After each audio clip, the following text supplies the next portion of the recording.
Ja çfarë ndodhi mes Nedës dhe Rozanës gjatë dasmës së Eglit dhe Gjestit në Big Brother VIP Albania.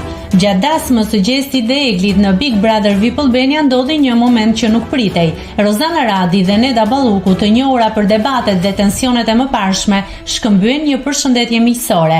Gjesti u shfaq në ceremoni shoqëruar nga Rozana, e cila i zgjati dorën Nedës duke i thënë mirëmbrëma. Neda reagoi qetësisht dhe ja zgjati dorën në kthim.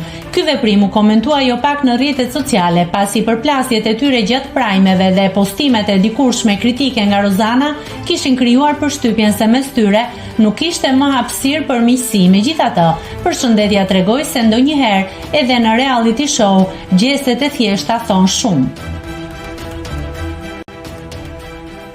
Nëse klikoni mbi butonin subscribe, do t'ju shfaqen të gjitha publikimet tona. Ju ftoj t'i bëni subscribe kanalit, të pëlqeni videot dhe të lini komentin tuaj.